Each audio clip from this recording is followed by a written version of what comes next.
आज के स्टोरी बहुत ही खास होने वाले हैं, तो इस स्टोरी को ध्यानपूर्वक जरूर सुने। तो चलो स्टार्ट करते हैं। कामिनी बहुत ही खूबसूरत औरत थी।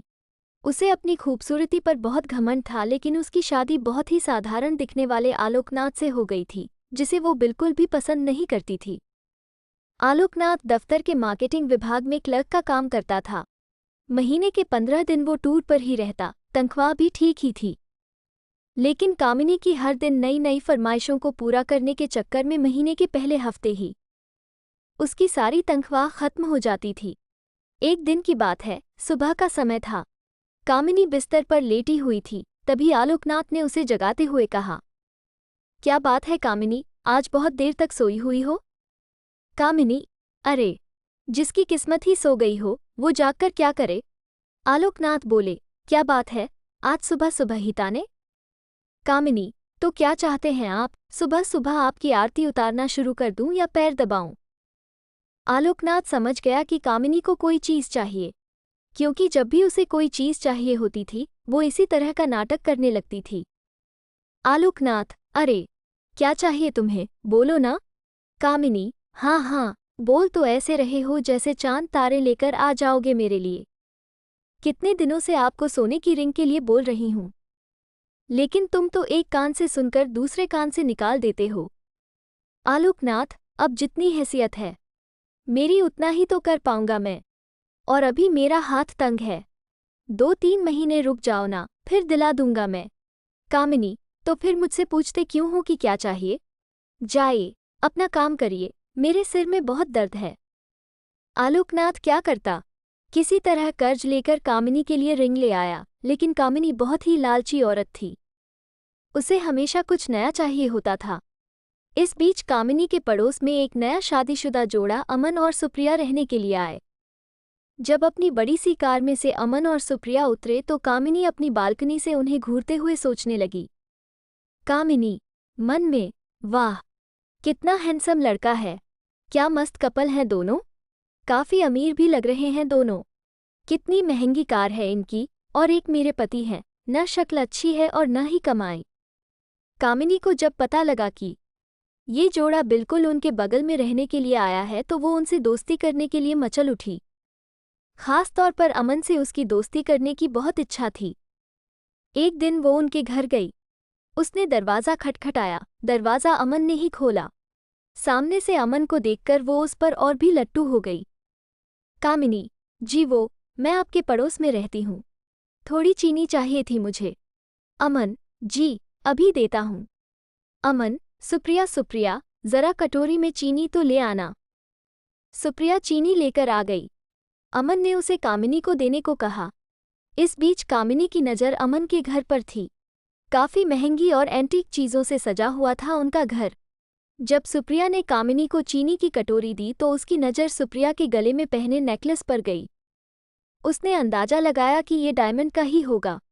सुप्रिया और अमन दोनों ने कामिनी को घर के अंदर आने को कहा, तो उसने कहा कि फिर किसी दिन। कामिनी जब चीनी की कटोरी लेकर अपने घर गई तो आलोकनाथ की नज़र उस पर गई। आलोकनाथ, अरे, घर में तो इतनी सारी चीनी पड़ी है, फिर तुम पड़ोस से मांगकर क्यों ले आए? कामिनी, ये बात आपकी समझ में आ जाती तो आप अपने ऑफिस में क्लर्क नहीं होते। धीरे धीरे कामिनी अमन और सुप्रिया से दोस्ती बढ़ाने लगी। जल्द ही वो उनका विश्वास जीतने में कामयाब हो गई। कभी कभी सुप्रिया किसी काम से बाहर गई होती तो वो सुप्रिया की गैरहाजिरी में भी अमन के पास चली जाती और उससे घंटों बातें करती। अमन, हंसते हुए, अरे, बस करिए भाभी, आप तो हंसा हंसा कर जान ही ले लेंगी। कामिनी, अरे, ऐसा मत कहिए अमन, आपकी जान हमारे लिए बहुत कीमती है।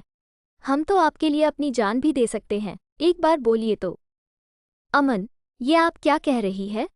कामिनी बोली, आप तो सीरियस ही हो गए। अब आपकी भाभी को आपसे मजाक करने का भी अधिकार नहीं है क्या? इनडायरेक्टली वो अमन को कई तरह के इशारे भी करती और उसे अपने झूठे प्रेम जाल में फंसाने की कोशिश भी करती, क्योंकि उसे पता था कि अमन बहुत ही अमीर है और वो उसकी सारी ख्वाहिशों को पूरा कर सकता है। लेकिन अमन अपनी पत्नी से बहुत प्यार करता था, इसीलिए वो कामिनी की इन हरकतों का कोई जवाब नहीं देता था। एक दिन की बात है, कामिनी अमन और सुप्रिया से मिलने उनके घर आई।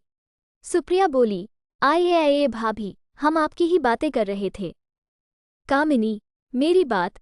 सुप्रिया, अरे ये अमन तो हमेशा आपकी बात करते रहते हैं। कामिनी, अच्छा क्या कहते हैं अमन? सुप्रिया, यही कि आप बहुत अच्छी है। कितनी मज़ेदार बातें करती है। आपके जैसी पड़ोसी मिलना तो आजकल के समय में बहुत ही मुश्किल है। सुप्रिया के से मुंह से अपने लिए अच्छी अच्छी बातें सुनकर कामिनी मन ही मन बहुत खुश हो रही थी और उसे लग रहा था कि एक ना एक दिन तीर निशाने पर लग ही जाएगा। इस बीच सुप्रिया के भाई की शादी तय हो गई। उसके मायके वाले उसे बार बार बुला रहे थे, इसलिए सुप्रिया को शादी के 20 दिन पहले ही जाना पड़ा। अमन को इतनी लंबी छुट्टी नहीं मिलती, इसलिए उसने शादी के कुछ ही दिन पहले जाने का तय किया था। इधर कामिनी को जब पता लगा कि सुप्रिया 20 दिनों के लिए अपने मायके जा रही है तो उसने मन ही मन एक प्लान बनाया। कामिनी मन में, यही सही मौका है अमन को फंसाने का। आलोक भी बाहर है और सुप्रिया भी अपने मायके गई हुई है। सुप्रिया को मायके गए हुए अभी 2 ही दिन हुए थे। रात को 9 बजे कामिनी ने अमन के घर का दरवाज़ा खटखटाया। अमन ने ज़रा देर से दरवाज़ा खोला।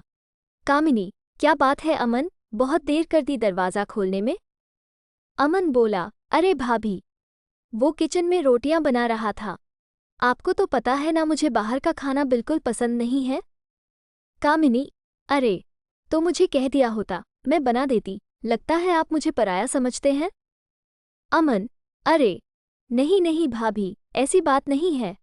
मुझे खाना बनाना अच्छा लगता है। कामिनी, लेकिन मुझे ये अच्छा नहीं लगता कि मेरे रहते हुए आप किचन में खाना बनाएं। कामिनी भले ही अपने घर में कम ही खाना बनाती थी, लेकिन यहाँ तो उसका मकसद कुछ और था। वो किचन में गई और उसके लिए फटाफट खाना बनाने लगी। उसने ना सिर्फ खाना बनाया बल्कि अमन को खिलाया भी। अब तो कामिनी सुबह शाम उसके घर आती और उसका खाना बनाती। अमन को कामिनी का ये स्वभाव बहुत अच्छा लगा। एक दिन, अमन, कामिनी भाभी, मैं आपको क्या कहूँ? सच में आप मेरी बहुत मदद कर रही हैं, नहीं तो खाना बनाना और ऑफिस भी संभालना सच में बहुत मुश्किल काम है। एक दिन की बात है, कामिनी सुबह सुबह अमन के घर आई। अमन को लगा कि हर दिन की तरह वो खाना बनाने आई होगी, लेकिन हर दिन वो 8 बजे के बाद आती थी। लेकिन आज तो 7 ही बज रहे थे। कामिनी, अरे अमन, वो क्या है ना कि आज मेरा शॉवर खराब हो गया है। बुरा ना मानो तो मैं आज तुम्हारे बाथरूम में नहा लूं? अमन ने हामी भर दी। इधर कामिनी तो किसी और फिराक में थी। उसने अमन के बाथरूम में कैमरा छुपाया और उसमें ऑटोमेटिक क्लिक बटन ऑन कर दिया। थोड़ी देर बाद वो जोर से चिल्लाई। अमन डर गया कि आखिर क्या हो गया। वो भागा भागा बाथरूम के पास गया। उसे देखकर कामिनी अचानक से उससे लिपट गई और उसे जोर से पकड़ लिया। अमन को समझ नहीं आ रहा था कि आखिर हुआ क्या है। इधर कैमरा अपना काम कर रहा था। कामिनी बहुत देर तक जब उससे लिपटी रही तो अमन को भी अब अच्छा लगने लगा था। लेकिन अचानक अमन को लगा कि उससे गलती हो रही है, इसलिए उसने उसे झटके से हटाया। कामिनी, ओह सॉरी अमन। वो क्या है ना कि नहाते नहाते अचानक से पता नहीं कहाँ से दो छिपकली बाथरूम में निकल आई। उसे देखकर ही मैं डर गई और जोर से चिल्ला पड़ी। अमन अब भी कामिनी से अपनी नज़रें नहीं मिला पा रहा था। इधर कामिनी अपने प्लान में कामयाब हो गई थी। अमन के साथ उसकी सारी तस्वीरें कैमरे में कैद हो गई थी, जिसमें उन दोनों ने एक दूसरे को गले से लगा रखा था।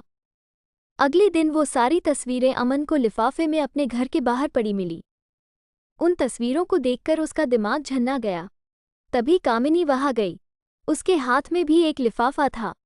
कामिनी, अमन, ये देखो, किसी ने कल हमारी तस्वीरें खींच ली है। वो मुझे ब्लैकमेल कर रहा है और कह रहा है कि अगर मैं 1 लाख रुपए उसे नहीं दूंगी तो वो ये तस्वीरें मेरे पति को दिखा देगा। अमन देखो, मैं एक सीधी शादी भारतीय नारी हूँ। मुझे नहीं पता कल किसने ये हरकत की है। अमन को भी कुछ समझ नहीं आ रहा था। उसने 1 लाख रुपए कामिनी को दे दिए। हालांकि उसे कामिनी पर रत्ती भर भी शक नहीं था, लेकिन कामिनी ने एक बार फिर से उससे 5 लाख रुपए मांगे तो उसका दिमाग ठनका। फिर भी उसे ज्यादा शक नहीं हुआ। उसने 5 लाख रुपए भी उसे दे दिए। लेकिन जब अमन सुप्रिया के पास जाने की तैयारी कर रहा था तो कामिनी ने फिर से उसे 2 लाख रुपए मांगे। इस बार अमन को लगा कि दाल में जरूर कुछ काला है। हालांकि गलती उससे भी तो हुई थी। अमन ने बहुत सोचा और उसने सुप्रिया से माफ़ी मांगते हुए उसे सारी बातें बता दी। सुप्रिया उसी समय अपने मायके से अमन के पास लौट आई। उस दिन कामिनी जब शाम को 2 लाख रुपए लेने आई तो उसने सुप्रिया को देखा। सुप्रिया को देखकर उसका चेहरा उतर गया। कामिनी, अरे तुम कब आई सुप्रिया? सुप्रिया, जी अभी आई हूँ भाभी। उसके बाद सुप्रिया ने अमन और कामिनी की सारी तस्वीरें उसे दिखाई और कहा, सुप्रिया, भाभी, आपने मुझे बताया क्यों नहीं कि कोई आपको इन तस्वीरों के लिए ब्लैकमेल कर रहा है? मैं अभी इन तस्वीरों को लेकर पुलिस स्टेशन जा रही हूँ। पुलिस का नाम सुनते ही कामिनी के होश उड़ गए। उसे अपनी पोल खुलने का डर सताने लगा। उसने पुलिस स्टेशन ना जाने की बात उनसे कही लेकिन सुप्रिया अड़ी रही। आखिरकार कामिनी टूट गई और रोते रोते उसने अपना गुनाह कबूल कर लिया। सुप्रिया, मुझे शर्म आती है आप जैसी औरतों पर जो अपने मतलब के लिए दूसरे मर्दों को फंसाती हैं। अरे आलोक भैया, में क्या कमी है? वो बेचारे तो आपको हर खुशी देने की कोशिश करते हैं, लेकिन पता नहीं आपको ऐसा क्या चाहिए जो आपका लालच खत्म ही नहीं होता। कामिनी को अपनी गलती का एहसास हो गया था। उसने उन दोनों से माफ़ी मांग ली, लेकिन अमन और सुप्रिया ने कुछ दिनों बाद अपना फ्लैट खाली कर दिया और वो कहीं और रहने चले गए। तो दोस्तों, आपको ये मज़ेदार कहानी आपको कैसी लगी, हमें कमेंट करके ज़रूर बताएं। अगर आपको अच्छा लगा तो मेरे चैनल को लाइक शेयर सब्सक्राइब ज़रूर करें। मिलते हैं नेक्स्ट वीडियो में, तब तक के लिए बाय।